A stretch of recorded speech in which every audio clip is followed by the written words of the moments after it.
ईमानदार गाय और बाघ की कहानी। एक गांव में एक गाय रहा करती थी।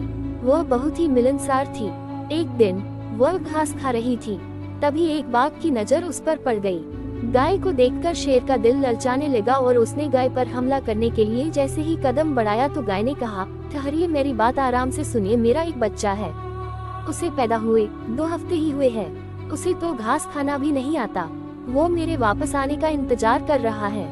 आप मुझ पर रहम करोगे तो मैं उसे भरपूर दूध पिलाकर और उसे दुनियादारी का सबक सिखाकर वापस आती हूँ। उसके बाद आप मुझे खा लीजिए, मैं आपको मायूस नहीं करूँगी।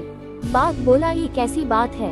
घर जाकर अपने बच्चे को दूध पिलाकर तुम वापस आओगी। मैं जंगल में जरूर रहता हूँ, लेकिन बेवकूफ नहीं हूँ। गाय बोली, तुम मुझे गलत मत समझना, मैं कभी झूठ नहीं बोलती। एक बार वादा करने के बाद मैं उस पर कायम रहती हूँ। ये हकीकत है कि मौत किसी न किसी दिन आनी है, लेकिन मैं समझूंगी कि मौत का वक्त आ चुका है। मैं तुम्हारी भूख नहीं मिटा सकी तो क्या काम की। ये बात भी सच है कि मैं मौत से डरती नहीं। तुम मेरे मासूम बच्चे के बारे में सोचो।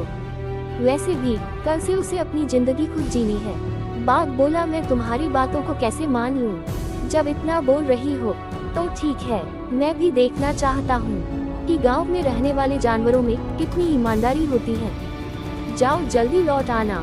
गाय फौरन वहां से चली गई। उसने अपने बच्चे को पेट भर दूध पिलाया और उसे बहुत प्यार किया और भरी हुई आवाज में कहने लगी, देखो बेटा, होशियारी से जिंदगी गुजारना, हर किसी के साथ अच्छी तरह से पेश आना, किसी से वादा करो तो जरूर निभाना, अपने बच्चे को अच्छी तरह समझाकर। गाय अपने वादे को पूरा करने के लिए चल पड़ी। उधर गाय के इंतजार में बेचैन बाघ ने दूर से उसे आते देखा तो वो सोचने लगा, अरे ये गाय कितनी ईमानदार है, जो वादा किया था उसे पूरा करने के लिए वापस आ रही है। अपनी जान से ज्यादा उसे अपना वादा याद है। ऐसी ईमानदार गाय को मारने से मुझे गुनाह तो जरूर होगा। गाय जब बाघ के पास पहुंची तो उसने कहा, तुम अजीब हो, वादे को पूरा करने के लिए तुम मेरे पास वापस आ गई। मैंने तुम पर शक किया, मैं माफी चाहता हूँ। भूख मिटाने के लिए मैं कोई और इंतजाम कर लूंगा। तुम वापस अपने बच्चे के पास चली जाओ। गाय खुशी खुशी घर चली गई और अपने बच्चे के साथ खुशी खुशी रहने लगी।